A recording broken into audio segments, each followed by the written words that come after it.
What's up guys, welcome to your 19th After Effects tutorial, and in this tutorial I'm going to be showing you how to use a pen to create masks and also some options when you're creating a mask with a pen. So go ahead and double click whatever your source is and your layer panel should pop up. Go ahead and expand that so you can see, and now you can go ahead and grab your pen tool. And the first thing we want to do is make sure this Roto Bezier is not checked. So if it has a check on it, click it, and it shouldn't be checked. So let's go ahead and start creating a mask by the same way we create a shape. Remember, just start clicking. Anytime you just click, it makes a straight line. Anytime you click and drag, it makes a curved line. So just go ahead and make a simple mask and go ahead and connect it. And actually I want to change my background. So that is how you make a simple mask, and if you want to select the pen tool, the shortcut is G, or you just can click up here to select it. But again, anytime you want to do that, you select G, and anytime you want to temporarily use the selection tool, all you have to do is, while you have your pen tool selected, go ahead and hold the control key, and as you see, it temporarily changes to selection tool, so you can edit a keyframe. So anytime that you're in the middle of drawing a mask, instead of having to change from back to here, just hold control and it will temporarily change. But once you have your entire mask created, we recommend that you press V, and when I said we recommend, I mean I recommend, just to permanently change to your selection tool. So that's that way you can edit it a lot easier. And another cool thing that you guys might want to know, anytime you hold Control Alt and click, as you can see, it kind of turns into a flying V.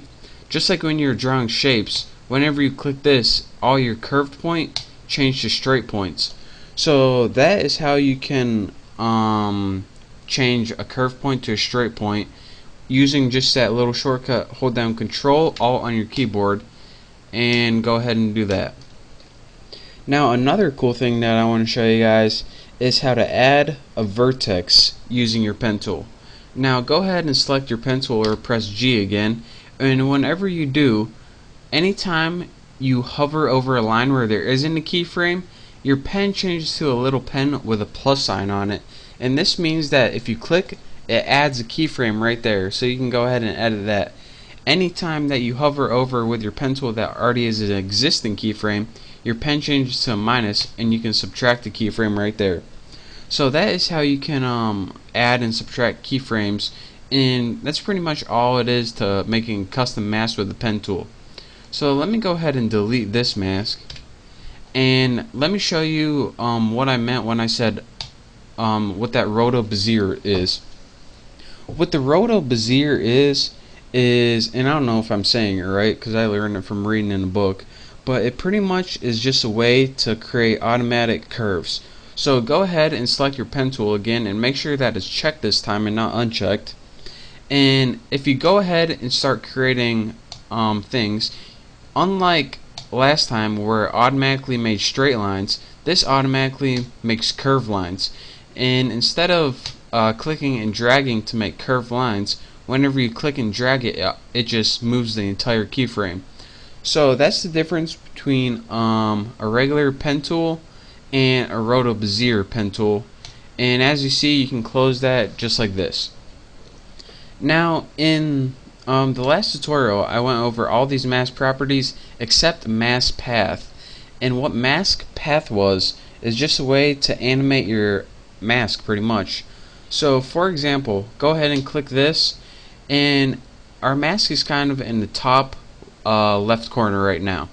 Let's go ahead and move it to 5 seconds, and then let's go ahead and put Control T, and actually it's a lot easier if we do it here. Highlight your mask, put Control T, and in 5 seconds we'll go ahead and move it over here. So now we can see in our mask path it's going to move from the top left to the bottom right. So now if we go ahead and play that, as you can see, it's moving in top left to bottom right. And this is just like position and the other one, But mask path is pretty much the same thing as mask position, or excuse me, mask position, except it's not on your mainframe. So that's a real easy way to use that. So again, that's how you use the pen tool and the pen tool with the Roto Bezier to make custom mask paths. And also, what the mask path is pretty much a way that you can animate your path. It's the same thing as position, but it's special for the mask. So that's that for my 19th tutorial. Thank you guys for watching. If you have any questions, just send me a message and I'll try to answer them for you. So again, thank you guys for watching. Don't forget to subscribe and check out my next tutorial.